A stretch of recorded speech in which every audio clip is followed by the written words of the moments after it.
નમસ્કાર વિદ્યાર્થી મિત્રો, હું નિકુંજ રાવલ આપ સર્વે વિદ્યાર્થી મિત્રોનું હાર્દિક સ્વાગત કરું છું। આજે આપણે વેલકમ સ્કૂલના દ્રશ્ય અને શ્રાવ્ય તાસમાં એકઠા થયા છીએ અને ધોરણ 10ના પદ્ય નંબર 10એ પહોંચ્યા છીએ। આ પદ્ય નંબર 10 છે એ ખાસ કરીને ધોરણ 10ના સંદર્ભે વાત કરીએ તો શ્લોક પૂર્તિ માટે મોસ્ટ આઈએમપી છે। કારણ કે બોર્ડે જણાવેલા પરિપત્ર અને બ્લુપ્રિન્ટ પ્રમાણે જેમાં સ્વાધ્યાયની અંદર જે શ્લોક પૂર્તિ આપેલી છે એ જ શ્લોક પૂર્તિ એ પૂછશે। જેમાં સ્વાધ્યાયમાં એ અર્થ વિસ્તાર આપેલા છે એ જ અર્થ વિસ્તાર પૂછશે। બીજી વાત અહીંયા મહત્ત્વની એ છે કે આપણે 9મો પાઠ છે એને મૂકી અને શા માટે 10મું કાવ્ય શરૂ કર્યું, તો એનું મુખ્ય કારણ એ છે કે અમુક કન્ટેન્ટ છે, અમુક પદ્ય, અમુક ગદ્ય કે એક નાટ્ય છે એને આ વર્ષ માટે થઈને આપણા પાઠ્યપુસ્તકમાંથી રદ કરવામાં આવ્યા છે। જેની યાદીમાં ખાસ જોઈએ તો બાદ કરેલા જે કન્ટેન્ટ છે એને ખાસ નોંધી લેશો। પદ્ય 16 અને 18 એટલે કે કાવ્ય 16મું અને 18મું, પાઠ એટલે કે ગદ્ય 9મો અને 17મું, કાવ્ય 16મું અને 18મું, પાઠ 9મો અને 17મો રદ કરેલા છે। એટલે કે આપણા કોર્સમાં નથી એટલે આપણે એનો અભ્યાસ કરવાનો થતો નથી અને એને લઈને કોઈ જ પ્રશ્નો પૂછવામાં આવશે નહીં। એ સાથે નાટ્યમાં જે 4 નાટકો છે એમાંથી 14મું નાટક છે એને પણ રદ કરી દેવામાં આવ્યું છે। એટલે કુલ મળીને જે કન્ટેનો રદ થયા છે એમાં પદ્યની વાત કરીએ તો 16મું અને 18મું, ગદ્યની વાત કરીએ તો 9મું અને 17મું અને નાટ્યની વાત કરીએ તો 14મું છે, બરાબર। બીજી વાત અર્થ વિસ્તાર છે એ 1, 7, 13, 20માંથી પૂછવામાં આવશે। 1, 7, 13, 20 અને એ જ પ્રમાણે શ્લોક પૂર્તિ છે તો જે સ્વાધ્યાયમાં આપેલી છે એ જ પૂછવામાં આવશે। તો 10મું કાવ્ય છે એ શ્લોક પૂર્તિ માટે મોસ્ટ આઈએમપી છે અને ભાષાંતર માટે પણ મોસ્ટ આઈએમપી છે। તો એટલા માટે 10મું કાવ્ય જેનું નામ પણ ત્વમેકા ભવાની છે, ત્વમેકા ભવાની, તું એક જ ભવાની માં મારું શરણું છે, એનો ભાષાંતર અર્થ થશે ત્વમેકા ભવાની, ત્વમ એકા ભવાની, ત્વમ એટલે કે તું, એકા એટલે કે એક જ, ભવાની માં મારું શરણું છે। તું ભવાની, હે ભવાની તું એક જ મારું શરણું છે। આપણે ઐતિહાસિક દ્રષ્ટિએ જોઈએ તો આ જે પદ્ય છે ત્વમેકા ભવાની એ આદિ શંકરાચાર્ય, આદિગુરુ શંકરાચાર્ય રચિત જે ભવાનાષ્ટકમ છે, બરાબર, આદિ શંકરાચાર્ય જે રચના કરી છે ભવાની અષ્ટકમ, એ ભવાની અષ્ટકમ એ કુલ 8 શ્લોકોનું બનેલું છે। એ ભવાની અષ્ટકમના 8 શ્લોકોમાંથી આપણા પુસ્તકની અંદર 5 શ્લોકો લેવામાં આવ્યા છે। જે ભવાની અષ્ટકમનો સાર કહી શકાય, જે ભવાની અષ્ટકમનો હાર્દ કહી શકાય એવા 5 શ્લોકો આપણા પાઠ્યપુસ્તકમાં લેવામાં આવ્યા છે। ઐતિહાસિક રીતે જોઈએ તો બીજી એક વાત મહત્વની એ પણ છે કે ભવાની અષ્ટકમ છે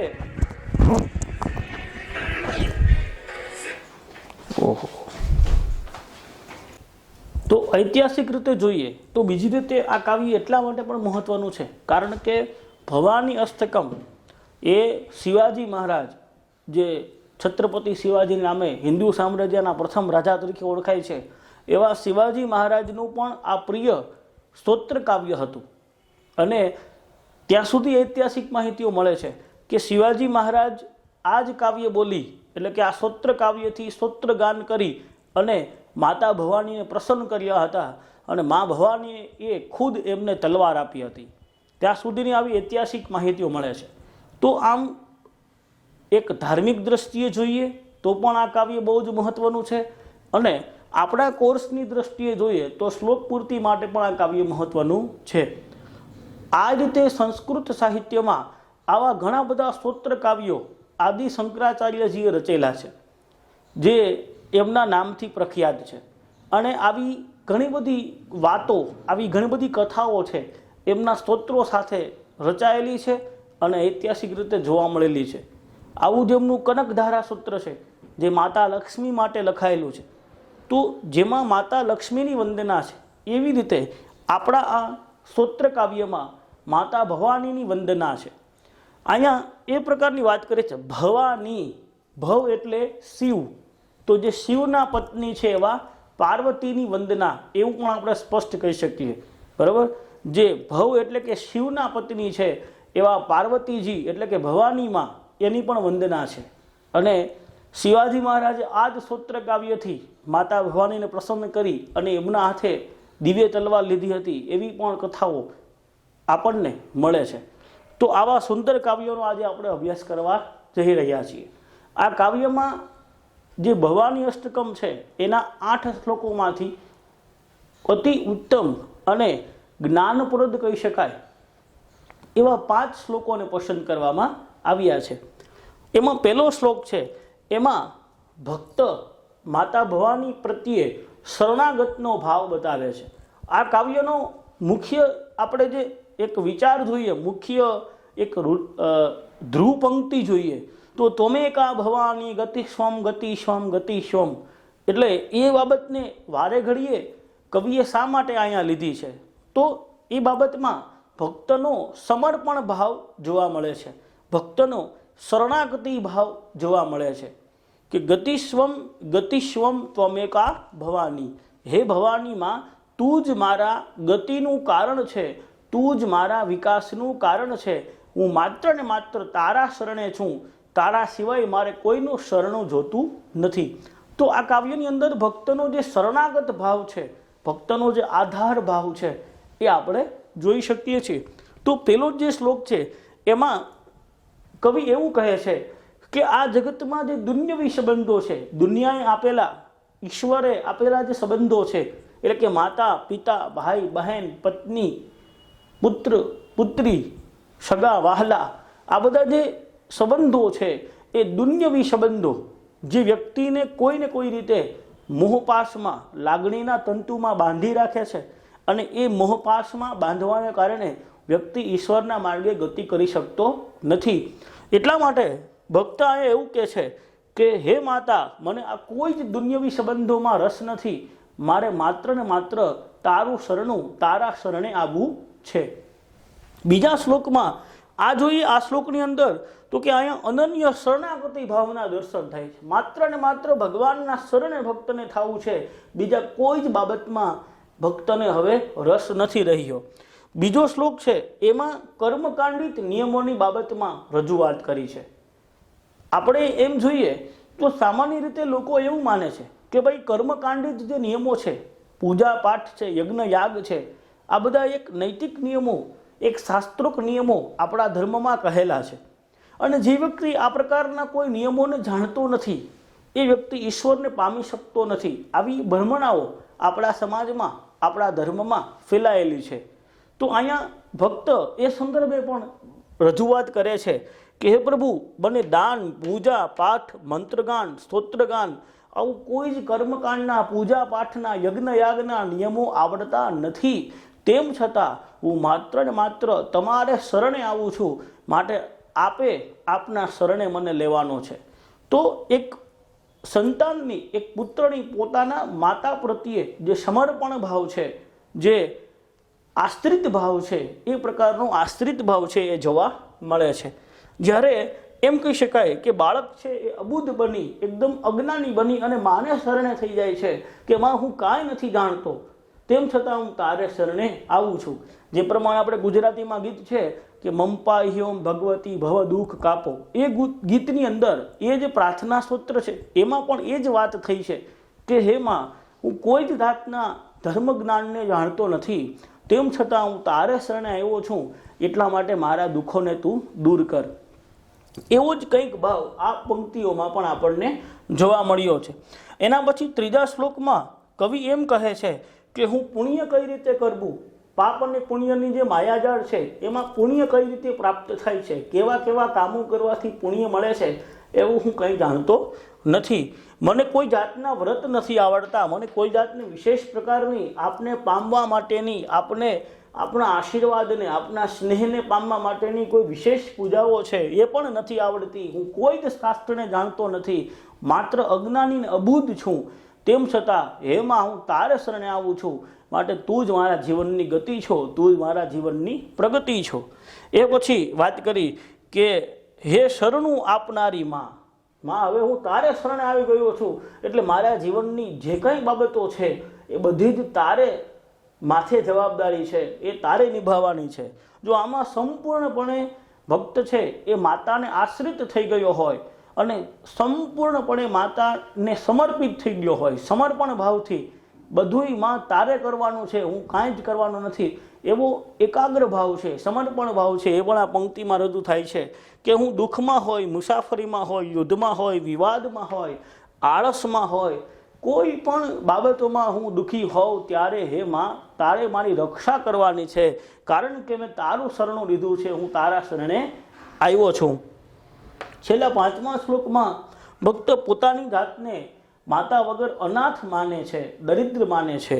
એટલે કહે છે હે માં હું અનાથ છું, હું દરિદ્ર છું, હું જડતાને પામેલો છું, અબુધ અને અજ્ઞાની છું, તેમ છતાં હું તારે શરણે આવ્યો છું, માટે તું તારું શરણું આપ, મને તારા શરણમાં લઈ લે. તો આમ એકંદરે આપણે 5 શ્લોકોમાં જોઈએ તો સંપૂર્ણપણે ભક્ત છે એ માતા પ્રત્યે સમર્પિત થઈ ગયો હોય અને અનન્ય ભક્તિભાવ મા પ્રત્યે છે, એવો એક અનન્ય ભક્તિભાવ છે એ એના શબ્દ રચનામાં, એમની શબ્દાવલીમાં જોવા મળે છે. બીજી મહત્વની વાત એ છે કે આ શ્લોકના, આ કાવ્યના 5 જે શ્લોક છે એ 5 શ્લોક ભુજંગ પ્રયાત છંદમાં છે. ભુજંગ પ્રયાત છંદમાં આ શ્લોકોને ગાઈ શકાય, અથવા તો એ શ્લોકોને છે એ પ્રકારનું સ્તોત્રગાન કરવું હોય તો કરી શકાય. હવે આપણે જે મહત્વના શ્લોકો છે એનું રસપાન કરીશું અને એ કાવ્યના સંદર્ભે એને ગાતા પણ શીખીશું. ન તાતો ન માતા ન બંધુ ન દાતા ન પુત્રો ન પુત્રી ન ભૂર્ત્યો ન ભર્તા ન જાયા ન વિદ્યા ન વૃત્તિ મમેવા ગતિ સ્વમ ત્વમેકા ભવાની. બરાબર. તો અહીંયા એકંદરે આઈએમપી શ્લોક પહેલા નોંધી લઈએ. પહેલો શ્લોક આઈએમપી છે, ચોથો અને પાંચમો વેરી મોસ્ટ એમપી છે, કારણ કે ખાસ કરીને ભાષાંતર અને શ્લોક પૂર્તિ બેયમાં પૂછાય છે. બરાબર. એકવાર પાછું આપણે એનો પ્રાસ છે એ જોઈ લઈએ, જેથી કરીને શ્લોક પૂર્તિમાં પણ આપણે એને યાદ રાખવા સરળ કરી શકીએ. ન તાતો ન માતા ન બંધુ ન દાતા ન પુત્રો ન પુત્રી ન ભૂર્ત્યો ન ભર્તા ન જાયા ન વિદ્યા ન વૃત્તિ મમેવં ગતિ સ્વમ ત્વમેકા ભવાની. બરાબર. તો અહીંયા આડાવડા શબ્દો પહેલાં આપણે ગોઠવીશું. પહેલો શબ્દ છે એમાં જે સંધિ છૂટી પડે છે, ત્રીજી લીટીમાં છેલ્લો શબ્દ છે વૃત્તિ મમેવ, એમાં સંધિ છૂટી પડશે વૃત્તિ વત્તા મ વત્તા એવ. વૃત્તિ વત્તા મમ વત્તા એવ. મમ એટલે મારી એવા અર્થમાં લઈ શકાય, અને એવ એ આપણે જાણીએ છીએ કે પ્રકારનો અવ્યય છે જેનો અર્થ થાય છે જ. વૃત્તિ એટલે અહીંયા વૃત્તિ એવા શબ્દ ઉપર ભાર મૂકતા એવો અર્થ નીકળે છે કે જે વ્યવસાય છે, જે નોકરી છે, એ પ્રકારના વ્યવસાયની વાત, એ પ્રકારના વ્યવહારની વાત છે એ વૃત્તિ શબ્દના અર્થથી કરી શકાય છે.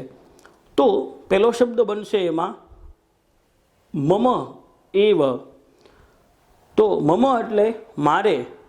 બીજો શબ્દ છે તાતો, ત્રીજો ન, ચોથો માતા, છઠ્ઠો ન, સાતમો બંધુ ન, આઠમો ન, નવમો દાતા ન, દસમો ન. હવે આપણે ભાષાંતરમાં લઈએ એટલા શબ્દ 10 સમજી લઈએ. મમ તાતો ન એટલે કે મારા પિતા નથી. મમ શબ્દ પાછો એકવાર રિપીટ જ લેવાનું રહેશે. મમ માતા ન, મારી માતા નથી. બંધુ ન, मारे कोई भाई नहीं। दाता न, मारे कोई दाता नहीं। दाता एटले के मालिक, कोई दान आपनारो, दान आपी शके एवो कोई मालिक नहीं।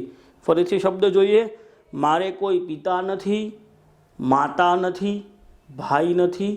दाता एटले के दान देनारो दानी के मालिक नहीं। एना पछीनो शब्द आवशे पुत्रो न, एटले के 11मो शब्द आवशे पुत्रो अने 12मो आवशे न। पुत्रो न, पुत्र नहीं। 13मो शब्द आवशे पुत्री अने 14मो शब्द आवशे न। पुत्री न एटले कोई दीकरी पण नहीं। 15मो शब्द भूर्त्योः अने 16मो शब्द आवशे न। भूर्त्यो न एटले के मारे कोई, आ शब्द टीक कर नाखजो, भूर्त्योः।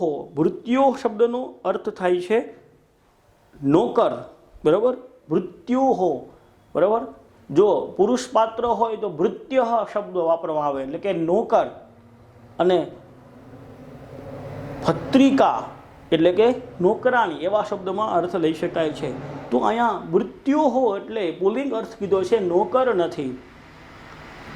17મો શબ્દ છે, 16મો શબ્દ છે ન અને 17મો છે ભર્તાઃ। तो भर्ता एटले कोण थाय? स्वामी, मालिक। न एटले नहीं। तो 17 शब्द एक साथे जोई ले। मम तातो न, माता न, बंधु न, दाता न, पुत्रो न, पुत्री न, मृत्यो न, भर्ता न। अर्थात मारे कोई पिता नहीं, माता नहीं, भाई नहीं, दाता एटले के दान देनारो मालिक नहीं, पुत्र नहीं, पुत्री नहीं, नौकर नहीं अने मारो कोई स्वामी नहीं। एकंदरे અહીં સુધી આપણે જોઈએ તો આ 17 શબ્દોમાં એ સ્પષ્ટતા થઈ જાય છે કે હવે એમને આ કોઈ જ લોકો સાથે સંબંધ નથી। એના પછી આપણે જોઈએ 18મા શબ્દથી। 18મો શબ્દ છે એમાં ન। 19મો શબ્દ છે જાયા। તો જાયા શબ્દનો અર્થ થાય પત્ની, બરાબર। તો જાયા ન એટલે પત્ની નથી। 20મો શબ્દ છે ન। 21મો વિદ્યાઃ। વિદ્યા ન એટલે કે હું કોઈ જ પ્રકારની વિદ્યા જાણતો નથી, મારે વિદ્યા નથી। 22મો શબ્દ છે ન અને 23મો શબ્દ છે વૃત્તિ એવ ન। वृत्ति मैं आगळ वात करी हती के वृत्ति एटले के व्यवहारमां अर्थे लई शकाय अथवा तो जे व्यवसाय छे, नौकरी छे एना अर्थमां लई शकाय। तो वृत्ति न एव, मारे नौकरी पण नथी, बराबर। तो एकंदरे बधा ज शब्दोमां ने ना पाडी छे। फरीथी आपणे जोई लईए। ममः एटले के मारे, तातो न, पिता नथी, माता न, माता नथी, बंधु न, कोई भाई नहीं, दाता न, कोई दान आपनारा दानी नहीं, पुत्रो न, पुत्री, पुत्रो न एटले दीकरो एटले के पुत्र नहीं, पुत्री न एटले के दीकरी नहीं, भृत्यो न, नौकर नहीं, भर्ता न, स्वामी नहीं, जाया न, पत्नी नहीं, विद्या न, कोई विद्या नहीं, वृत्तिम एव न अस्ति, नौकरी ज नहीं, नौकरी पण नहीं। गतिस्वम गतिस्वम त्वमेका भवानी। त्वमेका भवानी, हे माता, हे मां भवानी, तू एकमात्र मारी। गतिस्वम गतिस्वम, गति एटले के प्रगति छो। एनो अर्थ एवो थशे त्वमेका, तू एक ज। गतिस्वम गतिस्वम, तू ज गति छे, तू ज गति छे। त्वमेका भवानी, तू एकमात्र भवानी गति छो। एटले के हे मां भवानी, तू ज समग्र मारी गति छो, यानी कि मारी प्रगतिनो तू ज एकमात्र आधार छो। तू एक ज मारी गति छो, बीजू कोई मारी प्रगतिनुं साधन रूप नथी। गतिस्वम गतिस्वम, तू एक ज गति छो, तू एक ज गति छो। त्वमेका भवानी, तू एकमात्र भवानी गति छो। आ शब्द ने वारे घड़ीए लीधो छे, ગતિસ્વમ ગતિસ્વમ, તું એક જ ગતિ છો, તું એક જ ગતિ છો. ત્વમેકા ભવાની, તું એકમાત્ર ભવાની છો. તો અહીંયા ભક્તનો આવા શબ્દને વારે ઘડીએ બોલવામાં એનો પૂર્ણપણે સમર્પણ ભાવ છે, પૂર્ણપણે આશ્રિત ભાવ છે, પૂર્ણપણે અનન્ય ભાવ છે કે એમાં તું જ એકમાત્ર મારી ગતિ છો. એમાંય પાછું ગતિસ્વમ ગતિસ્વમ, તું એક જ ગતિ છો, તું એક જ ગતિ છો. ત્વમેકા ભવાની, તું ભવાની, તું એક જ છો. મારા માટે બીજું કોઈ જ નથી, તારા સિવાય હું કોઈ ના શરણે જવાનો નથી. હવે તું તારતોય તું અને તારતોય, એટલે કે મારા વિકાસનું કારણ પણ તું બનીશ અને તું જ મારા અધોગતિનું કારણ બનીશ. માત્ર હું તારા શરણે આવ્યો છું, મારે બીજા કોઈ જ ઈશ્વરનું, કોઈ જ પ્રભુનું શરણું લેવું નથી. એટલા માટે આ શબ્દને દ્વિરૂપમાં એટલે કે વારે ઘડીએ વારંવાર ઉચ્ચારણમાં લીધો છે, ગતિસ્વમ ગતિસ્વમ. આ પ્રકારના શબ્દનું વારે ઘડીએ ઉચ્ચારણ કરવાને કારણે એ સ્વરૂપ જોવા મળે છે કે ભક્ત માતા પ્રત્યે કેટલો અનન્ય ભાવ ધરાવે છે, એ મા પ્રત્યે કેટલો એકાગ્ર ભાવ ધરાવે છે. એને માના શરણ સિવાય કોઈનું શરણ જોતું જ નથી. એટલા માટે ત્વમેકા ભવાની, ત્વમેકા ભવાની આ શબ્દને વારે ઘડીએ ઉચ્ચારણ કરે છે કે માં તું એક જ મારું શરણું છો, તું એક જ મારું શરણું છો. તારા શરણ સિવાય મારે કોઈની પાસે જવું નથી. કારણ કે જ્યારે આપણે કોઈ એક ઈશ્વરને ભજવા તૈયાર થયા હોય ત્યારે એ ઈશ્વર ઉપર પૂર્ણ વિશ્વાસ છે, પૂર્ણ શ્રદ્ધા છે, એ રાખવી જોઈએ. અને એ ભાવને મજબૂત કરવા માટે આપણે મનથી તૈયાર થવું જોઈએ. એટલા માટે કવિ આ શબ્દોનો વારે ઘડીએ ઉચ્ચારણ કરી અને પોતાના મનની અંદર માતા પ્રત્યેનો જે ભાવ છે, એકાગ્રતાનો ભાવ છે, અનન્યતાનો ભાવ છે, એને મજબૂત કરવાનો પ્રયાસ કરી રહ્યા હોય એવું આપણે સ્પષ્ટપણે કહી શકીએ છીએ. બરાબર. ફરીથી આખો ભાષાંતર જોઈ લઈએ. મારે કોઈ પિતા નથી, માતા નથી, ભાઈ નથી, દાતા નથી, પુત્ર નથી, પુત્રી નથી, નોકર નથી, સ્વામી નથી, પત્ની નથી, વિદ્યા નથી, કોઈ નોકરી પણ નથી. હે મા ભવાની, તું એક જ માત્ર મારું શરણું છે, તું એક જ મારી ગતિ છો. બરાબર. તો અહીંયા આપણે જે વાત કરી એમ કોઈ જે દુન્યવી ભાવો છે, કારણ કે માણસ છે એ કોના પર આશ્રિત હોય છે? નોકરી ઉપર, માલિક ઉપર, જે દાન દેનારો, સહાય કરનારો માણસ હોય એના ઉપર, પત્ની, પુત્ર, માતા, પિતા, આ બધા એની સાથે આશ્રિતપણું જોડાયેલો હોય છે. પણ આને કોઈ છે જ નહીં, એટલે એ માત્ર એકલો જ છે. અને જો હોય તો પણ એને કોઈની સાથે કાંઈ જ સંબંધ નથી, એ માત્ર માને શરણે આવ્યો છો એ પ્રકારનો ભાવ એના મનમાં છે. બીજો શ્લોક. ન જાનામિ દાનમ ન ચ ધ્યાન યોગમ ન જાનામિ તંત્રમ ન ચ સ્તોત્ર મંત્રમ ન જાનામિ પૂજામ ન ચ ન્યાસ યોગમ ગતિસ્વમ ગતિસ્વમ ત્વમેકા ભવાની. બરાબર. તો અહીંયા પણ શબ્દ છે, એમાં દાનમ શબ્દ છે પહેલો બનશે અને દાનમ શબ્દની પાછળ આપણે એક સર્વનામ શબ્દ છે એને ઉમેરવો પડશે, જે આ છે અહમ. અહમ એટલે કે હું. અહમ શબ્દ એ દાનમ શબ્દની બાજુમાં કાઉન્સમાં લખવો પડશે. તો પહેલો શબ્દ છે દાનમ કાઉન્સમાં અહમ, બીજો ન, ત્રીજો જાનામી, ચોથો ચ, પાંચમો ધ્યાન યોગમ. કાઉન્સમાં એક શબ્દ ઉમેરવો પડશે જે ભાષાંતરમાં આવે છે પણ શબ્દાર્થમાં કવિએ ભુજંગ પ્રયાત છંદના અક્ષરોને ગોઠવવા માટે થઈને અમુક શબ્દ કવિએ નથી લખ્યા. છંદોમાં કવિને અમુક પ્રકારના શબ્દો પ્રાસ મેળ માટે ન લખવાની પણ છૂટ હોય છે. તો ભુજંગ પ્રયાત છંદના અક્ષરોને ગોઠવણીમાં લેવામાં કવિ અમુક શબ્દ કાપી નાખ્યા છે, જે આપણે આમાં ભાષાંતર માટે લેવા પડશે. તો આમાં જે છેલ્લો શબ્દ છે એ શબ્દ ઉમેરવો પડશે ન જાનામી. ન જાનામી એટલે જાણતો નથી. બરાબર. 6 શબ્દ આપણે જોયા છે. પહેલો અહમ દાનમ, બીજો ન, ત્રીજો જાનામી, ચોથો ચ, પાંચમો ધ્યાન યોગમ, કાઉન્સમાં ન જાનામી. તો 5 શબ્દને આપણે એક સાથે સમજી લઈએ.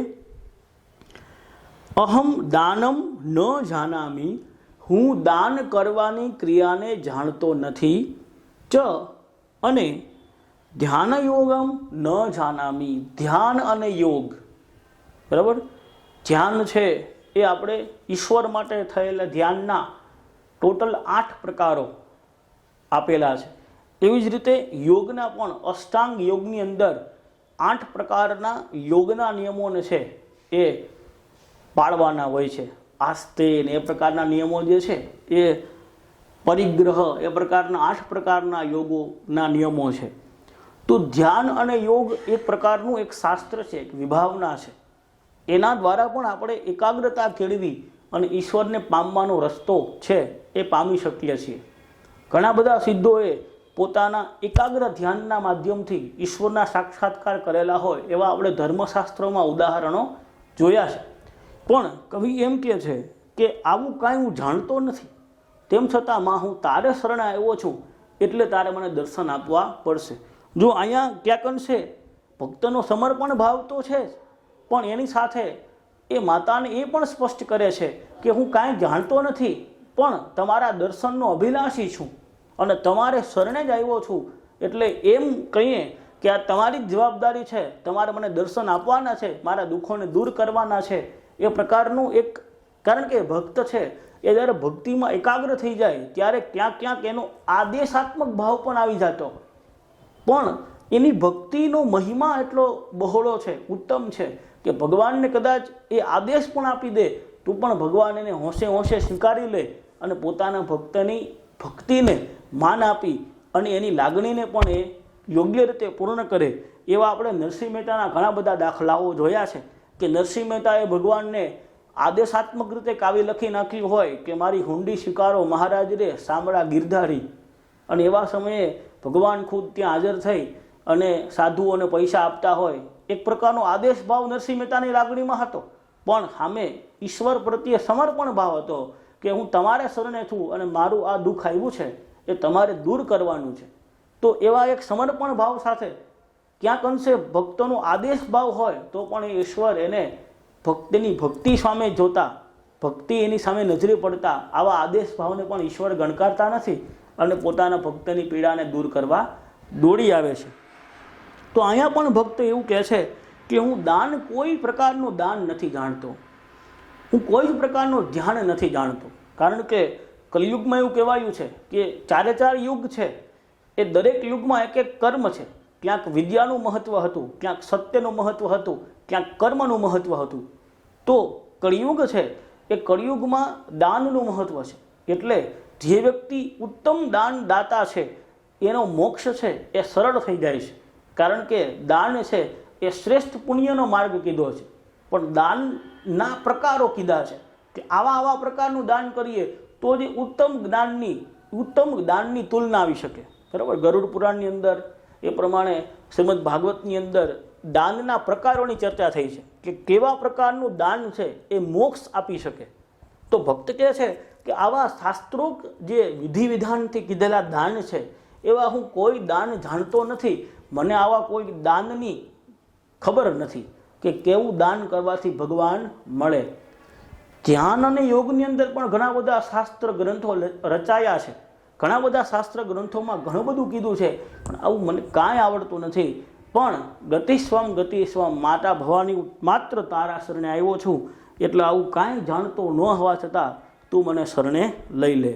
તો પહેલી પંક્તિમાં એ 2 બાબતોની ના પાડે છે કે મને દાન કરતા નથી આવડતું, મને ધ્યાન અને યોગમાં કશી ખબર પડતી નથી. બીજી પંક્તિમાં પહેલો શબ્દ જોઈએ તો તંત્રમ, પહેલો શબ્દ છે તંત્રમ, કાંસમાં અહમ આપણે જોડી લેશું. બરાબર. કારણ કે ભાષાંતરમાં અહમ આવશે. અહમ તંત્રમ. બીજો શબ્દ છે ન, ત્રીજો છે જાનામી. અહમ તંત્રમ ન જાનામી. હે માતા, હું તંત્ર વિદ્યા નથી જાણતો. 4 વેદોની અંદર અથર્વ વેદ છે. એ અથર્વ વેદની અંદર ઋષિ અથર્વાએ કેટલાક તંત્ર વિધાન આપ્યા છે. આ તંત્ર વિધાનની અંદર ઈશ્વરને સરળતાથી, એટલે કે આપણે જેને શોર્ટકટ કહીએ એવા ટૂંકા રસ્તે અને ઓછી મહેનતે ઈશ્વરને પામવાના કેટલાક રસ્તાઓ આપેલા છે. કેટલીક મંત્ર સાધનાઓ આપેલી છે, જેના માધ્યમથી ઈશ્વરને ઝડપથી આપણે એમના શરણે જઈ શકીએ, ઈશ્વરના સાક્ષાત્કાર થઈ શકે અને ઈશ્વરને આપણે મળી શકીએ, જોઈ શકીએ. તો આ પ્રકારનું તંત્ર વિજ્ઞાન છે, તંત્ર શાસ્ત્ર છે, જે અથર્વવેદની અંદર આપેલું છે. તો જે તંત્ર જ્ઞાતા છે એ ઈશ્વરને પામી શકશે, પણ અહીંયા ભક્ત કહે છે કે હે માં, મને આવું કોઈ તંત્ર જ્ઞાન નથી, આવા તંત્ર શાસ્ત્રનું જ્ઞાન નથી, તો હવે હું તને કેમ પામી શકું? મારા માટે તું એક મારું શરણું છો, હું તારા શરણે આવીશ એટલે મને પૂરો વિશ્વાસ છે કે હું તારા સાક્ષાત્કાર છે એ સહજતાથી કરી શકીશ. એના પછી ચોથો શબ્દ છે ચ, પાંચમો છે ન અને છઠ્ઠો છે સ્તોત્ર મંત્રમ. પાછું આપણે રિપીટ કરશું, ન જાનામી. ચ અને સ્તોત્ર મંત્રમ ન જાનામી. હે માતા, ભક્તિનો માર્ગ છે એ આમ જોઈએ તો નવધા ભક્તિની ચર્ચા થયેલી છે કે ભક્તિ છે એ 9 પ્રકારે ઈશ્વરની થઈ શકે. શ્રીમદ ભાગવતની અંદર નવધા ભક્તિનું વિધાન છે, બરાબર. એમાં આ નવધા ભક્તિની અંદર 9 બાબતો કીધેલી છે. એમાં પહેલી બાબત છે ભગવાન વિષ્ણુની કથાનું શ્રવણ કરવું. બીજું છે એમની ભક્તિ સંદર્ભે રચાયેલા જે સ્તોત્રો છે, જે ભજનો છે, એનું કીર્તન કરવું, સ્મરણ કરવું. ત્રીજો પ્રકાર છે સ્મરણ કરવું. ચોથો પ્રકાર એમના ચરણોની સેવા કરવી, એટલે કે મૂર્તિ પૂજા જેને આપણે કહીએ છીએ, એ મૂર્તિ પૂજા એ જીવંત છે, જાણે ભગવાન આપણી સામે, એવી એમની સેવા પૂજા કરવી. પાંચમો પ્રકાર કીધો છે અર્ચના કરવી. ઈશ્વર માટે હંમેશા પૂજા પાઠ છે એ કર્યા પછી એ બધી જ પૂજા પાઠનું પુણ્ય છે એ ભગવાનને આપી દેવું, એ એક પ્રકારની અર્ચના છે. એ પછી છઠ્ઠો પ્રકાર છે વંદના કરવી. એમની પૂજાના મંત્રો કીધેલા છે, જે સ્તોત્રો કીધેલા છે, એ મંત્ર ગાન કરવું, એ સ્તોત્રનું ગાન કરવું. પછી સાતમી વાત છે તેનું દાસ્ય સ્વીકારવું. દાસ્ય એટલે દાસત્વ ભાવ. જેમ આ કાવ્યની અંદર ભક્ત વારે ઘડીએ ગતિસ્વમ ગતિસ્વમ તમેકા ભવાની કહે છે, એમાંનો દાસત્ય ભાવ છે. નવધા ભક્તિમાં એક પ્રકાર એવો પણ છે કે ભક્તિ જ્યારે ઈશ્વરનો દાસ બની જાય કે હું તારો દાસ છું ભગવાન, તારા સિવાય મારું કોઈ જ નથી, તારા શરણે આવી ગયો છો, આવો એક દાસત્ય ભાવ છે, દાસપણું છે. ભગવાનને પોતાના માલિક બનાવી અને પોતે એના દાસ થઈ જાય, આવો જે દાસ્ય ભાવ છે એ પણ નવધા ભક્તિનો 7મો પ્રકાર છે. નવધા ભક્તિનો 8મો પ્રકાર છે તેની સાથે મિત્રતા કરવી. ઈશ્વર જાણે આપણા મિત્ર હોય એ પ્રકારનો એનો મૈત્રી ભાવ કરવો, જેમ અર્જુન અને કૃષ્ણનો હતો. તો 9મો પ્રકાર છે પોતાનું નિવેદન કરવું. જ્યારે ભક્ત છે ઈશ્વર પ્રત્યે પૂર્ણપણે દાસત્ય ભાવ સ્વીકારી લે, ભગવાનનો સંપૂર્ણ આશ્રિત થઈ જાય, ત્યારે ભગવાનને જે નિવેદન કરે ને, ભગવાનને જે વાત કરે ને, ઈશ્વર દોડીને એનું કામ કરે. તો આ પ્રકારની નવધા ભક્તિ કીધેલી છે. એમાં મંત્રનું ગાન કરવું, મંત્રો બોલવા, સ્તોત્રો ભગવાનના જે આપેલા છે એ બોલવા. તો આવા બધા વિશેષ પ્રકારના સ્તોત્રો જે ઈશ્વરને પામવા માટે એને સરળતાનું સ્વરૂપ કહી શકાય એવા મંત્રો છે, એવા જે સ્તોત્રો છે એ પણ કહે છે, ભક્ત કહે છે કે હું જાણતો નથી. ગતિસ્વમ ગતિસ્વમ, હે માં, તું એક જ મારું શરણું છે, તું એક જ મારી ગતિ. નમસ્કાર મિત્રો, હું નિકુંજ રાવલ આપ સર્વે વિદ્યાર્થી મિત્રોનું હાર્દિક સ્વાગત કરું છું. ગત લેક્ચરમાં આપણે વેલકમ શાળાના દ્રશ્ય અને શ્રાવ્ય ત્રાસમાં એ જોઈ ગયા હતા કે તમેકા ભવાની, જે ભગવાન શંકરાચાર્ય રચિત કાવ્ય હતું, મહારાજ શિવાજી મહારાજને ખૂબ પ્રિય હતું. શિવાજી મહારાજે જેમના રટણ પાઠણથી મા ભવાનીને પ્રસન્ન કર્યા હતા, એવું સુંદર કાવ્યની આપણે ગત લેક્ચરમાં પરિચય મેળવી ગયા, જેમાં 2 શ્લોકોમાં માતા પ્રત્યેનો જે શરણાગત ભાવ છે ભક્તનો એ સમજી ગયા હતા. હવે આપણે એના જ કાવ્યનો 3જા શ્લોકનો અભ્યાસ કરીશું. ન જાનામિ પુણ્યમ ન જાનામિ તીર્થમ ન જાનામિ મુક્તિમ લયમ વા કદાચિત ન જાનામિ ભક્તિમ વ્રતમ વાપી માત ગતિસ્વમ ગતિસ્વમ ત્વમેકા ભવાની, ગતિસ્વમ ગતિસ્વમ ત્વમેકા ભવાની.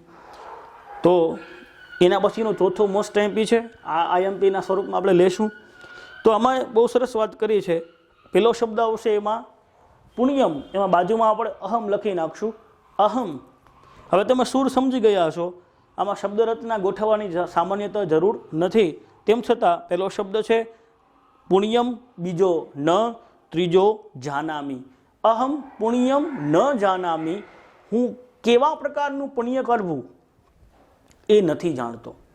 મેં તમને અગાઉ વાત કરી હતી કે ભાઈ દાન છે એ કુલ 11 પ્રકારના દાન શાસ્ત્રમાં કીધા છે. આમ તો દાનની ઘણી સંખ્યાઓ સૂત્ર પાઠોમાં, પુરાણોમાં, બ્રાહ્મણ ગ્રંથોમાં જોવા મળે છે. પણ દાનના સંદર્ભમાં 11 પ્રકારના દાન છે, વિશેષ દાન કહેવામાં આવ્યા છે.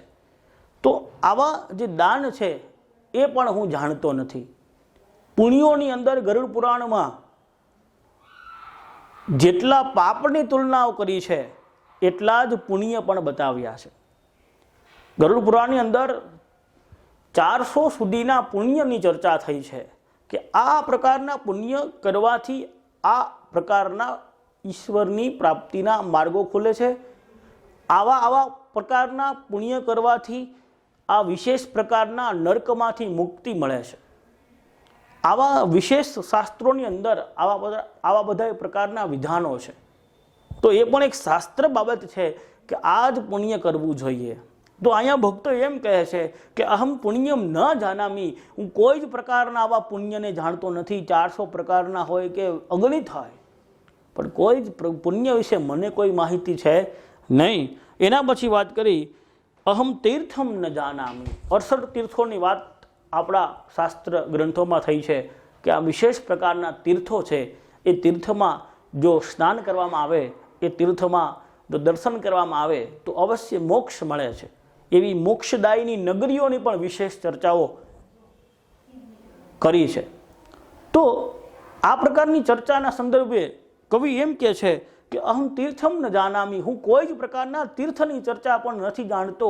કયા તીર્થો શ્રેષ્ઠ છે, કઈ બાબતો શ્રેષ્ઠ છે, મને ખબર નથી. તો જો અહીંયા જોઈએ કે ભક્તનું એકદમ ન્યુટ્રલ ભાવ છે, એકદમ ઝીરો, મને કાંઈ ખબર જ નથી, હું હાવ અજ્ઞાની છું. એમ કે ને કે અબુધ બાળક જેવું. બાળક છે અજ્ઞાની હોય, એને કશી ખબર ન હોય, એ કોરી પાટી દેવું હોય. તમે એને જે લખો, જે એને શીખડાવો એ શીખે. તો આ શબ્દોની અંદર ભક્તનો જે સમર્પણ ભાવ છે, એકદમ ભગવાનને શરણે, બીજું કોઈ જ નહીં, એ પ્રકારનો શરણ ભાવ છે, એ પણ આપણે જોઈ શકીએ છીએ. અહમ મુક્તિમ ન જાનામી, હું મુક્તિને જાણતો નથી. મુક્તિ અર્થાત મોક્ષ.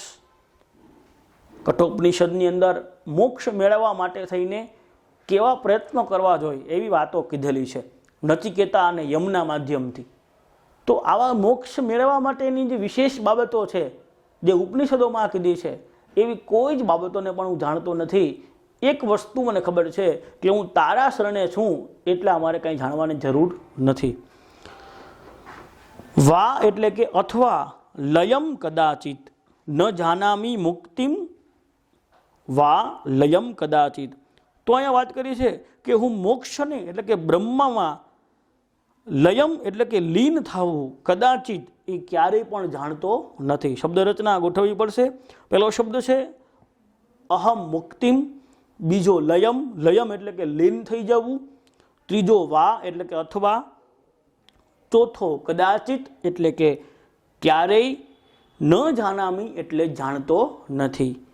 અહમ મુક્તિમ લયમ વા કદાચિત ન જાનામી, હું મોક્ષને બ્રહ્મમાં લીન થવા અંગે ક્યારેય જાણતો નથી.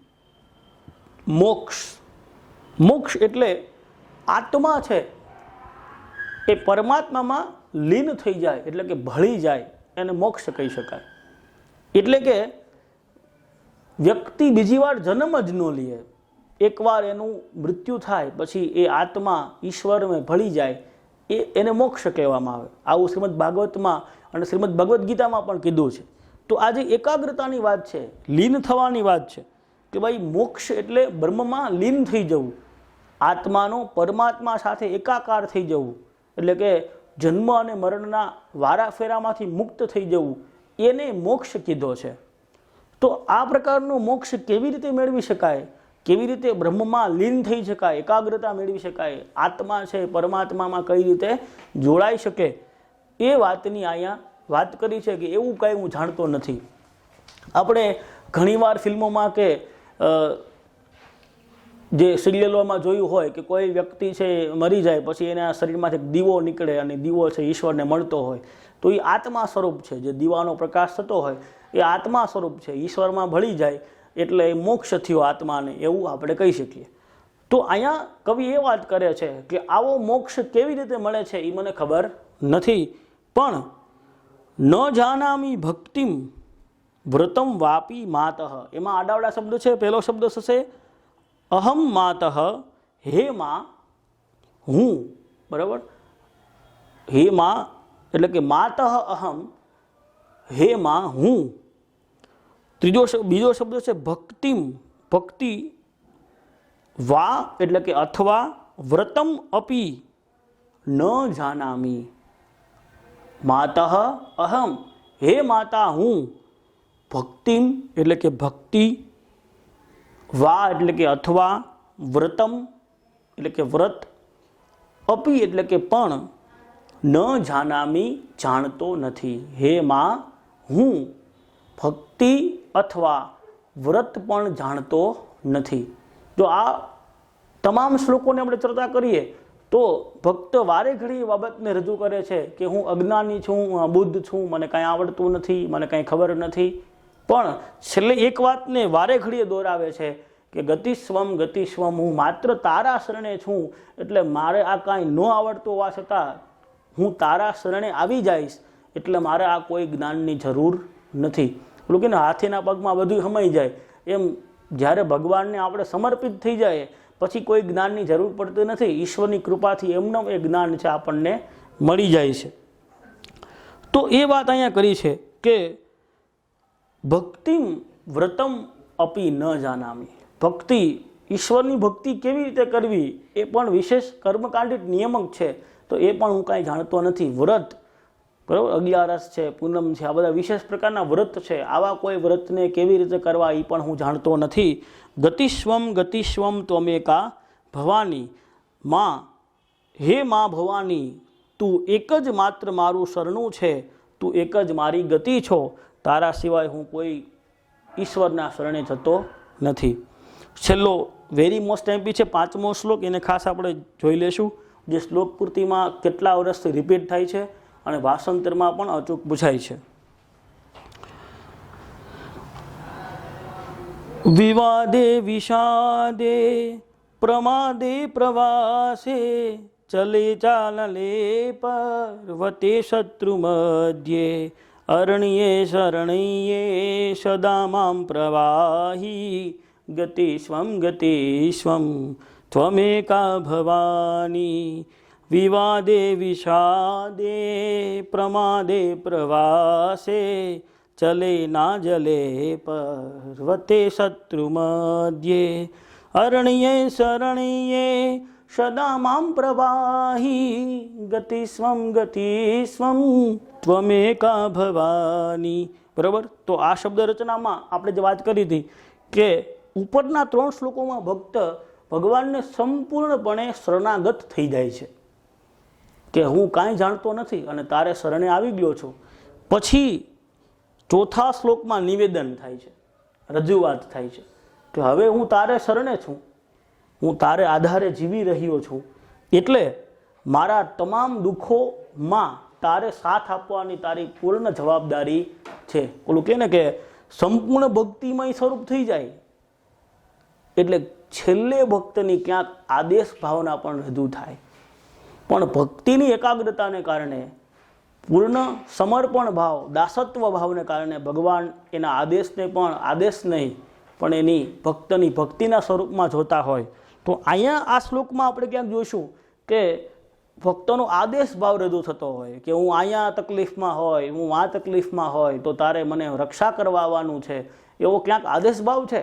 પણ સામે એનો સમર્પણ ભાવ છે કે હું તારા શરણે છું, મારું તો કોઈ છે જ નહીં શરણ, મને તો કોઈ રક્ષા કરનારું છે જ નહીં, એટલે તારે આવવાનું છે, બરાબર. એટલે પહેલી પંક્તિઓમાં ક્યાંક આદેશ ભાવ છે, પણ છેલ્લી પંક્તિમાં ભક્તોનો કેવો ભાવ છે? શરણાગત ભાવ છે, દાસત્વ ભાવ છે. હું તારો દાસ છું એટલે તારે મારી પાસે આવવાનું છે.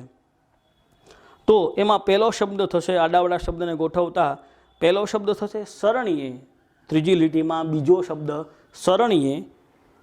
એમાં એક શબ્દ આપણે, કારણ કે એ માતૃભાવે મા ભવાનીને ભજે છે એટલે હે માત એ શબ્દ ઉમેરી અને આપણે એને સમજવાનો છે. હે માત, હે માતા, બરાબર.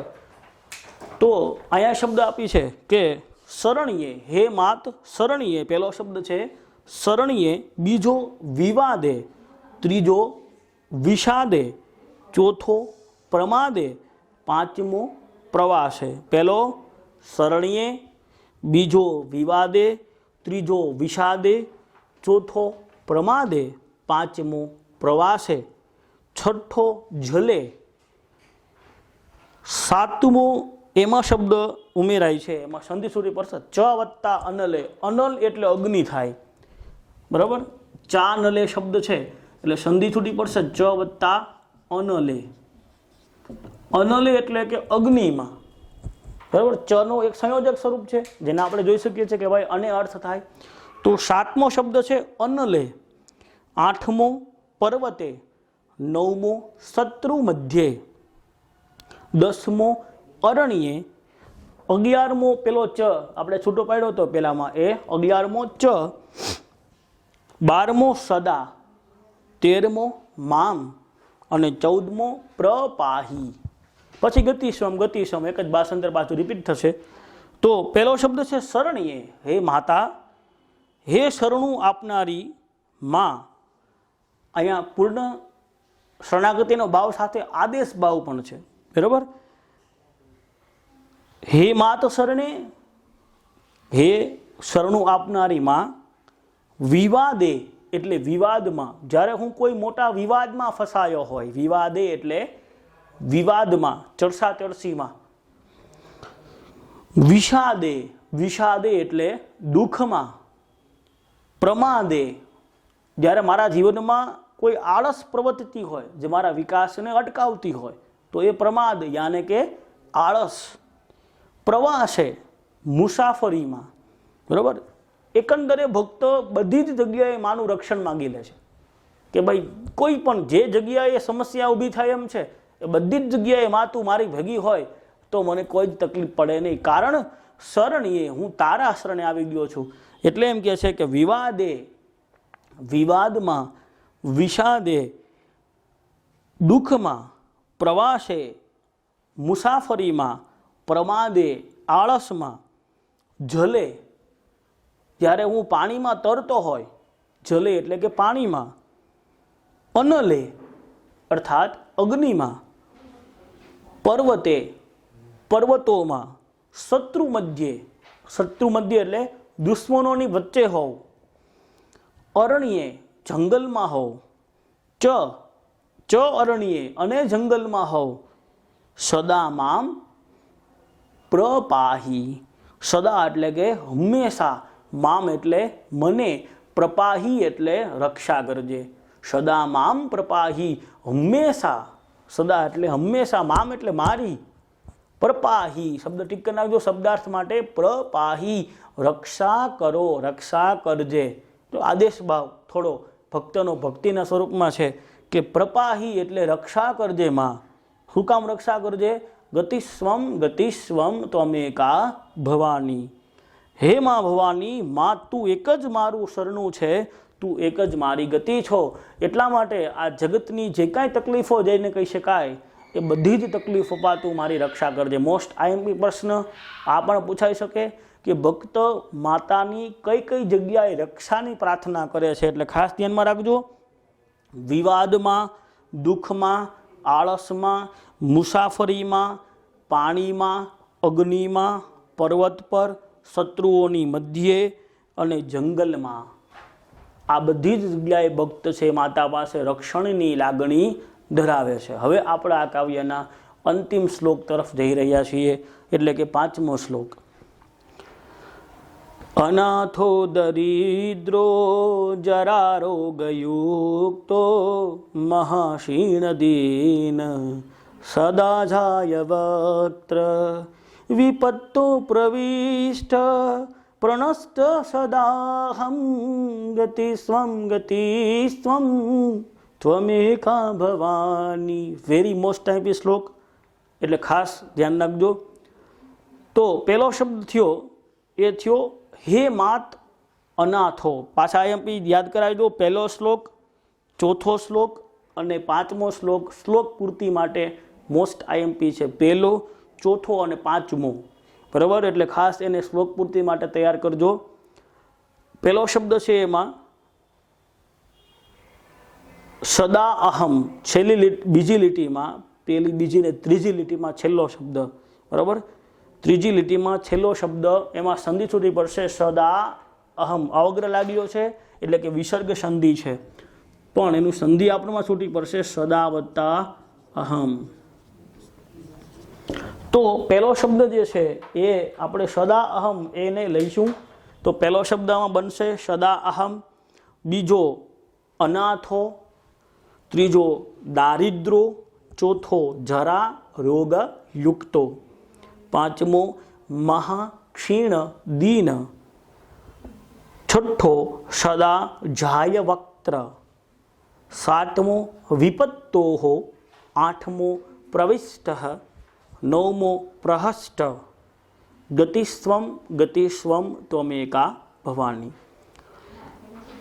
હે માતા સદા અહમ, હે માતા હું સદા એટલે કે હું હંમેશા, અનાથો એટલે કે અનાથ, દરિદ્રો એટલે કે દરિદ્ર ગરીબ, જરા રોગયુક્તો, જરા એટલે કે ઘડપણ વૃદ્ધાવસ્થા, જરા એટલે કે વૃદ્ધપણામાં ઘડપણમાં, રોગયુક્તો રોગોથી યુક્ત હોવું, મહાક્ષીણ દીન ખૂબ જ ક્ષીણ અને કંગાળ થયેલા.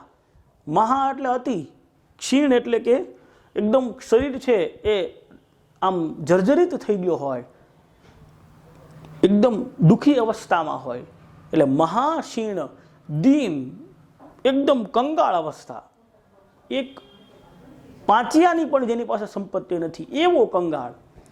મહાક્ષીણ દીન ખૂબ જ ક્ષીણ અને કંગાળ થયેલા, તથા વિપત્તો પ્રવિષ્ટ એટલે કે આપત્તિમાં પડેલા. પણ એક મોસ્ટ આઈએમપી શબ્દાર્થ માટે લઈ શકાય એવો શબ્દ છે સદા જાય વક્ત્ર. સદા એટલે હંમેશા, જાડ જાય વક્ત્ર એવો અર્થ થાય. જાય વક્ત્ર એટલે મુખ પર જડતા વાળો, મુખ પર જડતા, બરાબર. અહીંયા મુખની જડતા એટલે મોઢું સોજી જાય અને દાંત બાત પડી જાય એવી જડતાની વાત નથી કરતા કવિ. અહીંયા જાય વક્ત્ર શબ્દના અર્થમાં એવું કહે છે કે મુખમાં જડતા. આપણે કોઈ પણ વાણી છે, આપણું જ્ઞાન છે એ આપણા મુખમાંથી આપણે રજૂ કરીએ છીએ.